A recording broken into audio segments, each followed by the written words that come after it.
मैं इतने टाइम बाद आखिर अपने पहाड़ अपने गांव पहुंच गया। ध्यान से देखो इन बुढ़न को, हमारे वही नाना जी हैं जो पतली कमरिया मेरी हाय हाय हाय में रील बना के पूरे उत्तराखंड में वायरल हुए थे। तब से ये न्याय के देवता के रूप में पूछे जाते हैं। जब एक माता के पेट से पत्थर जन्म ले सकते हैं तो एक लकड़ी का घोड़ा पानी क्यों नहीं पी सकता है। रोहित पहाड़ी भैया पहुंच चुके हैं कैची धाम मंदिर में। So hey guys, good morning, welcome back to my new vlog. और टाइम हो गया 1:01। आज की सुबह सुबह हमारी शुरुआत कहाँ से हो रही है, सबसे पहले मैं आपको जन्नत दिखाता हूँ, नज़ारा।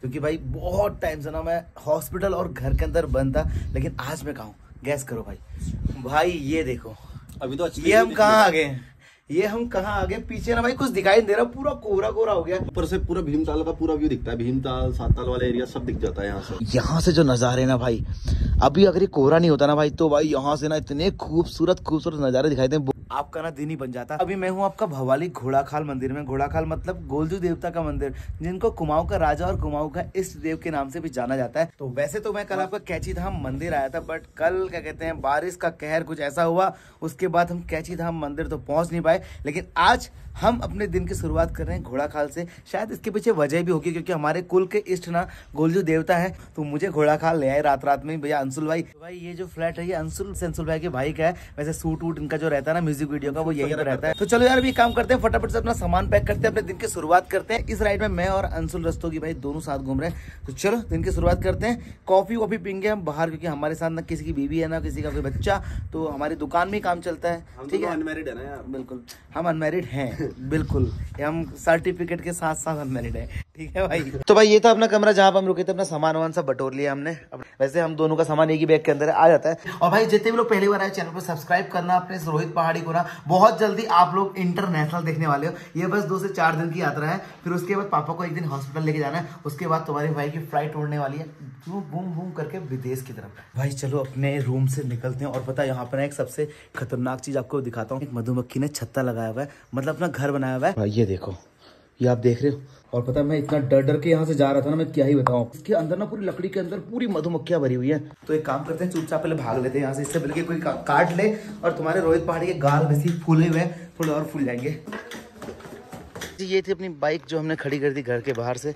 अब फटाफट से देख लेते हैं भाई गाड़ी में कोई नुकसान तो नहीं हुआ है ना, क्योंकि रात भर ना गाड़ी बाहर से खड़ी थी भाई। और निकलते हैं पहले किसी शॉप पे जहाँ पे हम एक ब्लैक कॉफी पीएंगे बढ़िया सी, फिर जाएंगे हम गोलू देवता के मंदिर की तरफ। दिन की शुरुआत करते हैं और अपने भैया अपने वाहन देवता को करते हैं स्टार्ट। मतलब वाहन देवता क्यों बोल रहा हूँ, क्योंकि ये सलामत रहेंगे तो हम सलामत रहेंगे। हर हर महादेव, जय श्री राम। भाई आज मतलब दिन की शुरुआत से ही, कल जब मैं घर से निकला था तो मैं कह रहा था कि यार भाई आगे मौसम आएंगे, नज़ारे आएंगे, तब जाके मैं हल्का फुल्का आपको दिखाऊंगा भैया। लेकिन आज तो भाई दिन की शुरुआत में ही ना मौसम देखो आप, मतलब यहाँ से 100 मीटर आगे ना कुछ दिखाई भी नहीं दे रहा कि भाई अपन कहाँ मुड़ेंगे, कहाँ जाएंगे। तो सबसे पहले एक काम करते हैं, फटाफट से चलते हैं किसी चाय की दुकान के पास, जहाँ पे ब्लैक टी या ब्लैक कॉफ़ी पीते हैं, ताकि थोड़ा सा दिन की शुरुआत अच्छे तरीके से हो जाए। पता है कितने समय से, कितने लंबे टाइम से ना मैं राइड पे नहीं गया हूँ भाई। लास्ट टाइम जब मैंने राइड किया था वो किया था मैंने केदारनाथ राइड किया था, उत्तराखंड की राइड किया था। लेकिन वहाँ पे एक पाखंडी बाबा की वजह से ना भाई मेरी पूरी राइड ना खराब हो गई और मैं घर आ गया। पुलिस केस भी हो गया, साला क्या क्या लफड़े हुआ आपको पता ही चल गया होगा। मुझे वीडियो डिलीट करनी पड़ी, अपना फ़ोन अभी तक पुलिस थाने में जमा कर रखा है बद्रीनाथ में। अगर कोई किसी का जानने वाला बद्रीनाथ से होगा ना भाई तो करना मेरी थोड़ी हेल्प, मेरा फ़ोन वहाँ से निकल जाए। बाबा तो पता नहीं कब अरेस्ट होगा जी। अपने रूम से निकल के ना बस मात्र 1 किलोमीटर आ गया है इन वादियों में, अपने कोई छोटा सा रेस्टोरेंट मिला यहाँ पे। और भाई देखो अपनी आ गई कॉफ़ी, ब्लैक कॉफ़ी। बिल्कुल इतनी गंदी कॉफी, बिल्कुल कड़वी होती है वो। चीनी डलवानी तो डलवा लो जाओ। भाई मेरे को एक बार पी लिया हुआ था, मुझे आज भी याद है। उस टाइम मुझे काढ़ा पिलाया था। बिल्कुल इतनी इससे ज़्यादा गंदी कॉफ़ी ना मैंने अपनी ज़िंदगी में कभी आज तक नहीं पी भाई, सच बता रहा हूँ मैं। चलो भैया ब्लैक कॉफ़ी पी लिया और अब निकलते हैं गोलजू देवता के मंदिर की तरफ। ये ब्लैक कॉफ़ी पी के इतना गंदा टेस्ट, सच में यार कैसे पीते लोग ब्लैक कॉफ़ी सच में ना। तो भाई इस टाइम पे ना भाई उत्तराखंड हो या मनाली हो, कहीं भी हो ना भाई, रोडों की हालत इतनी बुरी हो रही है। आप देख रहे हो हल्का सा टायर स्लिप हो गया तो भाई गए। फाइनली हम लोग पहुंच गए हैं घोड़ाखाल गोलू देवता के मंदिर में। सामने लगा देखो बोर्ड, जय गोलू देवता। और इन्हें घंटी वाला मंदिर बोला जाता है। तो चलो चलते हैं मंदिर के अंदर और दर्शन करके आते हैं और अपना मन भी शांत करके आते हैं। चलो भाग मिल्खा भाग। तो भाई जी ये सावन का महीना है, इसलिए ना इस टाइम पे टूरिस्ट क्या कहते हैं उत्तराखंड आने में थोड़ा घबराता है। तो इसलिए भाई मैं पहली बार ना घोड़ाखाल मंदिर को इतना खाली खाली देख रहा हूँ, वरना कभी इतना खाली मैंने घोड़ाखाल का मंदिर कभी नहीं देखा भाई। ये सबसे पहले तो ना आपका गोलजू देवता के मंदिर में आके सर झुकाया, पिठिया लगाया और भगवान जी को थैंक यू बोला, क्योंकि परसों जब घर में ना आपका पापा का एक्सीडेंट हुआ था ना, पिछले 1.5-2 महीने से हम लोग आपका हॉस्पिटल में ही थे। तो जब घर पे जागर लगी थी ना, तो उन्होंने बताया था कि तुम्हारे इष्ट देव ने तुम्हारे पापा को बचाया है, वरना इतना खतरनाक और भयानक एक्सीडेंट जो हुआ था ना, ऐसे में किसी का भी बचना बहुत ज़्यादा मुश्किल होता है। पापा ना कम से कम 15 से 20 मिनट तक ब्लीडिंग होती रही और वहाँ पर रोड में पड़े रहे। उसके बाद भी अगर मेरे पापा आज कुशल मंगल हैं, तो वो सब कुछ इनकी छत्र छाया है। यहाँ आके उनको थैंक यू बोला, धन्यवाद किया कि पापा की आपने रक्षा करी। अब मैं आपको बताता हूँ आखिर गोलजू देवता को इंसाफ का देवता क्यों बोलते हैं, और आखिर ये एकमात्र ऐसे भगवान क्यों हैं इस धरती पे जो लकड़ी के काट के घोड़े में सफर करते हैं। यही वो मंदिर है जिसे घंटियों वाला मंदिर के नाम से भी जाना जाता है। आपको ना यहाँ पूरे मंदिर में ना हर जगह घंटियां ही घंटियां लटकी हुई दिखाई देंगी, और इन घंटियों के लटकने के पीछे जो मेन कारण है, जब भी लोग यहाँ ना अपनी कुछ कामना लेके या अपनी कुछ मतलब इच्छा लेकर यहाँ पर आते हैं, जब उनकी इच्छा की पूर्ति होती है ना, उसके बाद वो यहाँ पर घंटी चढ़ाते हैं। इसलिए यहाँ पे ना इतनी सारी घंटियां भी हैं। और इनको न्याय का देवता क्यों कहा जाता है, उसके पीछे भी ना एक बहुत लंबी चौड़ी कहानी है। क्योंकि जब इनका जन्म हुआ था ना, तो इनकी जो पुरानी जो इनकी मतलब सौतेली माता है ना, उन सब लोगों ने ना, इनकी माता ने जब इनको जन्म दिया तो इनके जगह पर ना पत्थर के टुकड़े रख दिए, मतलब कि सिलबट्टे रख दिए। इसलिए सिलबट्टे को भी इनके भाई के रूप में जाना जाता है। और इनको उठाकर कहीं जाकर गांव में किसी और को दे दिया, या गांव में ऐसे ही छोड़ दिया। तो एक दिन जब सारी माताएं गांव में घूम रही होती हैं, तो ये जब बालक के रूप में बड़े हो जाते हैं, तो इनके पास एक लकड़ी का घोड़ा होता है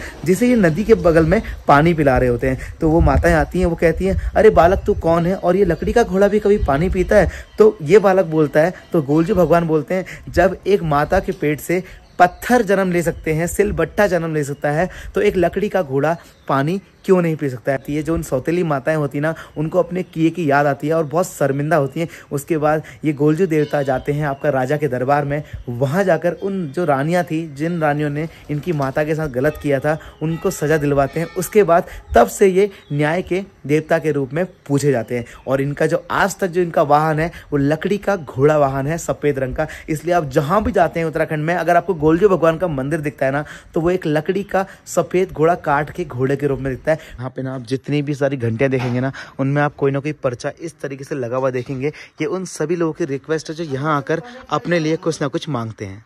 ये है गोलजू भगवान की प्रतिमा। गोलजू भगवान का जो वाहन होता है वो सफेद रंग का घोड़ा होता है, जिसे काट का घोड़ा बोलते हैं। तो भैया जी आपका गोलजू भगवान के मंदिर के दर्शन बहुत बढ़िया तरीके से कर लिए। हम पापा को लेकर बहुत जल्दी आएंगे। अभी तो ना पापा चल नहीं सकते, वरना पापा को भी मंदिर के अंदर लेके आता, लेकिन पापा 1-8 महीने के अंदर बिल्कुल फिट हो जाएंगे, चलने लगेंगे ना, तो पापा को भी फिर यहाँ मंदिर में लेके आऊंगा। तो चलो भैया जी गोलजू भगवान जी के भी दर्शन कर लिए। अब अपनी गाड़ी को पकड़ते हैं और लेके चलते हैं भैया कैची धाम मंदिर की तरफ, क्योंकि कल से ना मैं कैची धाम मंदिर पहुँच नहीं पाया था। चलो भैया, हर हर महादेव, जय नीम करोली बाबा की जय। तो भाई यहाँ से घोड़ाखाल से ना कैची धाम जाने के लिए आपका सफर है आपका कम से कम 15 किलोमीटर। साला इस टाइम पे तो ना मतलब उत्तराखंड में कहीं भी जाओ ना, रोडों की हालत भाई इतनी बुरी कर रखी है ना, देख रहे हो आप। मतलब इसमें आदमी धान लगा लेगा भैया यहाँ पे बैठ के। आधे घंटे का सफर करने के बाद हम लोग आपका पहुँच चुके हैं कैची धाम मंदिर, और मेरे बिल्कुल ठीक सामने आपको वो दिखाई दे रहा है कैची धाम मंदिर। तो चलते हैं बाबा के दरबार में और दर्शन करके आते। 2 दिन के सफर के बाद ना आपके रोहित पहाड़ी भैया पहुंच चुके हैं कैची धाम मंदिर में। मतलब कल से निकला था मैं कैची धाम आने के लिए, और अब जाके मैं कैची धाम पहुंचा, क्योंकि बारिश का भैया कुछ नहीं कर सकते यार। तो चलो भैया फटाफट से मंदिर के दर्शन वर्शन करके आते हैं। भाई जब से मैं ना हॉस्पिटल में था ना पिछले 2 महीने से, मैं तब से बस यही प्रे कर रहा था कि कब पापा घर आ जाएं और कब मैं कैची धाम मंदिर पहुंच। चलो भैया मंदिर के अंदर दर्शन करके आता, क्योंकि अंदर कैमरा अलाउड नहीं है, हम जाते हैं दर्शन करके आते हैं। पहले क्या बताना, मैं आपका प्रसाद लाना भूल गया था। मुझे याद आ गया मम्मी का घर से कहना कि भाई जाएगा तो प्रसाद लेके जाना। वैसे मैं ना बहुत सारे मंदिरों में जाता रहता हूँ, बट प्रसाद कभी लेके नहीं जाता हूँ। मैं सोचता हूँ कि हाथ जोड़ लिया भगवान जी काफ़ी है, लेकिन मुझे याद आ गया अंदर जाके कि मम्मी ने बोला था कि प्रसाद लेके आना, इसलिए दोबारा बाहर आए फिर प्रसाद लेके जा। कैची धाम भगवान के नीम करोड़ी महाराज के दर्शन वर्शन करके ना अपन बाहर की तरफ आ गए, और अंदर कैमरा अलाउड था नहीं, इसलिए मैं अंदर ना कैमरा यूज़ नहीं करता हूँ। तो ये प्रसाद लेके आ गए। अब तो पंडित जी ने बोला कि ये प्रसाद अपने पापा को खिलाना, और वहाँ से एक नीम करौरी बाबा जी की मूर्ति के बगल से ना एक फूल भी दिया पंडित जी ने, बोला कि पापा के सर में चढ़ाना। कि नीम करौरी बाबा जी के दर्शन हो गए, मतलब 2 महीने के बाद हॉस्पिटल में जब से था ना, 1.5-2 महीने से, तब से यही सोच रहा था कब पापा घर आए और कब मैं कैचीधाम आऊँ। और आज कैचीधाम भगवान जी के दर्शन हो गए। अब चलते हैं यहाँ से, निकलते हैं बाहर की तरफ। अरे कुछ नहीं, कैचीधाम से निकल रहे थे और इतने सारे प्यारे प्यारे लोग मिले। इधर छोटू आजा। चैनल का नाम #प्रो ब्लॉगर है भाई, ठीक है। और ये हमसे बड़ा ब्लॉगर बनेगा बहुत जल्दी। देवू भाई का नाम ले लीजिए, देवू भाई लव यू भाई, ठीक है। चलते हैं कैचीधाम से, निकलते हैं। इतना सारा प्यार देखे ना अच्छा लगता है। हर हर महादेव। तो दर्शन हो गए हैं महाराज के। अब चलते हैं यहाँ से, पास में अपनी नानी का घर है, मतलब मामा जी का घर है, तो वहीं चलते हैं, मामा जी से मिलके आते हैं। फिर देखते हैं कि यार आज क्या करना है, अल्मोड़ा जाना है, भवाली जाना है या मामा जी के घर पे रुकना है। अल्मोड़ा भी जाते हैं, लेकिन अल्मोड़ा का टाइम नहीं बचा है, 4:30 हो चुका है आपका, 4:47 हो चुके हैं पूरे, ठीक है। तो भाई अपने मामा के घर के रास्ते देख रहे हो, आपके बरसात के बाद तो और ज़्यादा खतरनाक हो जाते हैं भाई। शाम के बज गए हैं 5:30 और मैं पहुंच गया हूँ भैया अपनी मम्मी के घर, मतलब कि अपने नैनीहाल। अपनी गाड़ी को मैंने यहाँ पे लगा दिया, मामा लोग की गाड़ी अंदर खड़ी है। मामा उनसे मिलते हैं, हेलो भाई, नमस्कार नमस्कार करते हैं, क्योंकि काफ़ी लंबे टाइम से मिला भी नहीं उनसे। सच में पहाड़ आने के बाद ना अलग ही मजा आता है ना भाई, एकदम सुनसान, किसी गाड़ी की आवाज़ नहीं, किसी लोगों की आवाज़ नहीं, पेड़, नदी, पानी, बस चिड़िया, इनकी आवाज़ सुनाई देती, बाकी कुछ नहीं। तो अगर आप किसी पहाड़ से हो तो मुझे कमेंट सेक्शन में बताओ कि आप कौन से पहाड़ से हो, ठीक है। मैं तो चलता हूँ मामा के पास। भाई जी अब क्या कहते हैं, मामा के घर जा रहे हैं, और मामा के घर जाने का रास्ता देखो कैसा है भाई, पतली पतली सी बटिया यहाँ पे। तो भाई भी मामा के घर भी नहीं पहुंचे, मामा रास्ते में मिले, तो यहाँ पे अखरोट का पेड़ था ना, मामा कह रहे मैं तुम्हें अखरोट खिलाता हूँ। तो पहाड़ों में ना अखरोट ऐसे लगते हैं पेड़ों में, और मामा लग गए हैं तोड़ने के लिए। वेरी गुड, लेके आओ। देखो एक अखरोट आ गया, इसमें है कुछ, रुको फिर। अरे वाह, अरे ताजे ताजे अखरोट भाई। पहाड़ों में ना ऐसे पेड़ों से ना ताजे ताजे अखरोट तोड़ते हैं और भाई खाते हैं भाई। ये देखो तो भाई, देखो अखरोट के अंदर से ना एकदम से फ्रेश व्हाइट अखरोट निकल रहे हैं। पहली बार व्हाइट वाला खाया यार, एकदम मस्त। भाई जी फाइनली मैं अपने घर पहुंच गया, अपने नाना नानी के घर में। भाई ये देखो अपना वो पुराना वाला घर, इतने टाइम बाद अपने पहाड़ वाले गाँव में पहुंचा हूँ भाई। कम से कम कितना टाइम हो गया, कम से 1.5-2 महीने से ऊपर हो चुका है। और ये है हमारे मामा जी, नमस्कार। पाए लागो, कैसे हो? बढ़िया है जी। ये हमारे साथ भाई हॉस्पिटल में लगातार पापा के साथ थे सुबह शाम, तो भाई यहाँ रहते हैं। देखो बट वैसे ही मामा लोग यहाँ ना कोई गाड़ी, ना शोर, ना शराबा। अब आपको मिलाता हूँ अपने नाना जी से। हेलो नाना जी, क्या हाल चाल है? बढ़िया बढ़िया। अरे पतली कमरिया मोरी, ओए होए होए, चिकनी नजरिया मेरी, आए हाय हाय। ध्यान से देखो इन बुढ़न को, हमारे नाना जी को। ये वही नाना जी हैं जो पतली कमरिया मेरी, हाय हाय हाय में रील बना के पूरे उत्तराखंड में वायरल हुए थे। पूरे नाना नानी भाई साहब फुल वायरल हुए थे। तो अभी इतने टाइम बाद भाई मैं अपने गांव पहुंचा हूं, मतलब अब पहाड़ों में अपने गांव में आने का ना मजा ही अलग है भाई। तो भाई कहीं भी जाओ पूरी दुनिया में, आखिर घूम के ना अपने पहाड़ों में, अपने गाँव में आना पड़ता, क्योंकि अपने गाँव में ना असली खुशी मिलती है भाई। इसलिए मैं इतने टाइम बाद आखिर अपने पहाड़, अपने गांव पहुंच गया। तुम्हारे दामाद जी का एक्सीडेंट हुआ, तुमको पता है? हाँ यार है, तुम्हारी जान बच गई। तुम आए क्यों नहीं देखने वहाँ? अरे कहा 2 साल हो जाता, 15 महीने ये रोड में खूब गुजर रहा। अपने दामाद जी को देखने के लिए आए, डीएलएम साहब को। कहाँ जाता है, भगवान बताने वाला, देखने वाला ऊपर वाला है। चलो कोई। अब बुबू की उम्र भी कितनी हो गई आज? 81 थे जी, बाकी 81। आमा 83 हो तुम 81। बुबू के ना बीच में आपका 1-1.5 साल पहले या 2-3-4-5 साल तक बुबू का भी एक बार ब्रेन हेमरेज हुआ था, जिसकी वजह से बुबू की याददाश्त चली गई थी। स्माइल करो लीवर भाई तू पहले स्माइल करो। ये बीड़ी का मंडल दिखा रहे बुबू, देखो गलत बात है, बीड़ी नहीं पीनी चाहिए बुबू। अरे ये मेरे नाना जी ना, मैं इनको बुबू बोलता हूँ। ये भगवान, मरना तो है ही। बहुत बढ़िया कर रहे हो, वेरी गुड। और फिर एक मिले भी जलाओ। तो भाई जी चलो एक काम करते हैं, आज के ब्लॉग को यहीं पर खत्म करते हैं। कल मिलते हैं फिर आपसे एक नए ब्लॉग में। और आज घर में मामा जी के साथ होता लेता हूँ मजे भैया, इस पुराने घर में रुक के।